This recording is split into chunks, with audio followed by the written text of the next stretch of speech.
Barbecue is one of those words that means many things to many people, but the way I see it, if you rub it, brush it with sauce, cook it on a grill, and add some smoky flavor, it's gotta qualify in most everybody's book. Serve it up with some smoked mac and cheese, and you are gonna have one delightful summer dinner.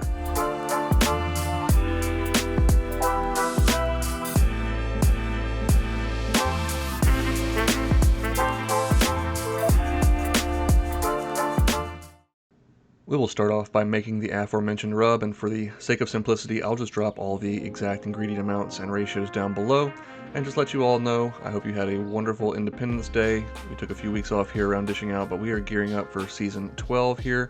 We've got some awesome complete dishes planned for you, as well as more 5 and 25 videos, all the way through the end of the year. So thanks so much for watching, and if you're new around here, click that subscribe button. We try to put out a couple videos every week. Again, we're going in with some brown sugar, salt, garlic powder, onion powder, cayenne, ground oregano, a few other seasonings. Let's go ahead and get that into a bowl. By the way, you want to make extra of this and put it in a sealed jar in your pantry, because this is an absolutely fire barbecue rub for steaks, pork, chicken, really just about anything that you like a barbecue seasoning on. Go ahead and get in there with a fork and thoroughly combine that so that the spices get to know one another. As far as our meat today, I'm going with some bone-in, skin-on chicken breast that I'm going to drizzle with some olive oil.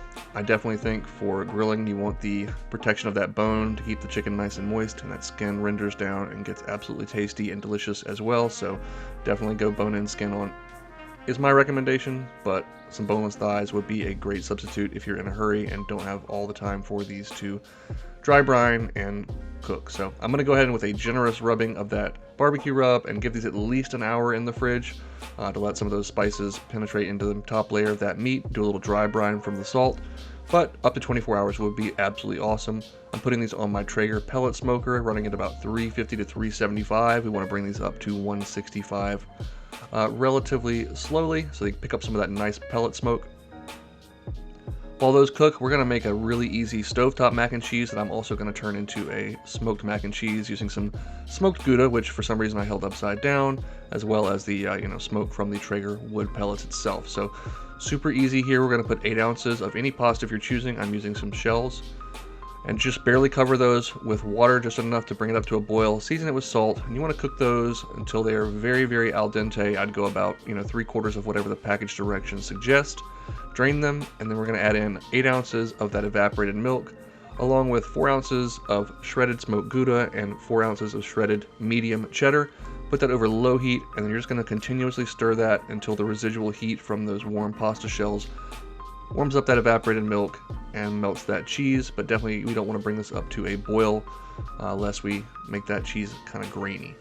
Once you got it really well incorporated, and by the way, it should be really nice and loose because it's going to tighten up as it cooks on the grill, so if you need to add a splash of water or extra evaporated milk, totally fine. For a little depth of flavor, I like to go in with about a tablespoon of Dijon mustard, but that's totally optional. Once we've got that stirred in, I'm just going to get this turned out into a 9-inch pie plate. Anything that you can put on a grill would be absolutely wonderful here. And again, you can eat this as is. It tastes absolutely like the stuff that you get out of a box, except just way better, but similar kind of texture, if you know what I'm saying. Very creamy, but I'm going to jazz it up a little bit. Grab some panko breadcrumbs and season those with a good crack of pepper and a couple pinches of salt, and then either a couple tablespoons of melted butter, or quite frankly, you can just use a couple tablespoons of olive oil down in there, and then just thoroughly mix those up so those breadcrumbs soak up that seasoning and olive oil. I'm going to grab just a little more cheddar cheese and cover the top of our macaroni and cheese, because this is a decadent little plate here. And then we'll grab those seasoned, oiled up breadcrumbs and sprinkle those over the top. You're not looking for full coverage here, you just want this to be a nice little crunchy textural element. And then we'll take this out to our Traeger and pop it on there as well. You want about 30 minutes or so for just a little smoky flavor, but we don't want to overcook that macaroni and cheese sauce. Go ahead and lid that up, and then basically we're going to make a little jazzed up store-bought barbecue sauce. So grab any barbecue sauce of your choosing, and then I always like to fortify mine with a little soy sauce for that umami and saltiness, and then just a little splash of vinegar, like that little twang in the back. And then just mix that until it's thoroughly combined. And you want to wait for the last 15-20 minutes here to brush this on your chicken. There's a lot of sugar obviously in that barbecue sauce, and it will start to blacken and burn. I'm also turning the grill up to about 425. I do want some nice caramelization, but again, not looking to burn the sauce in too much. Once you've got a nice layer painted on there, just close that lid up. As you can see, I've got a wireless probe thermometer in my chicken, and I'm trying to take it up to about 160, 165, all the way in the thickest part of that breast. Once we're there and we have a beautiful color on that chicken, we're good to go. I like to let this macaroni and cheese cool off for 15 or 20 minutes just so everything kind of sets up. And again, you want it to be pretty loose before you bake it or grill it because it is going to tighten up on that grill. I love the lightly golden brown crust that you get on the edge there from the heat on the edge of that pan. Absolutely delightful. So we'll grab one of those beautiful barbecue chicken breasts, a nice little bowl of mac and cheese, and no plate needed here. We're going to go in for a little taste test. Again, look at that beautiful lightly golden brown cheese crust on the outside. You know it's going to have a nice little crunch to it. That pasta is wonderfully tender.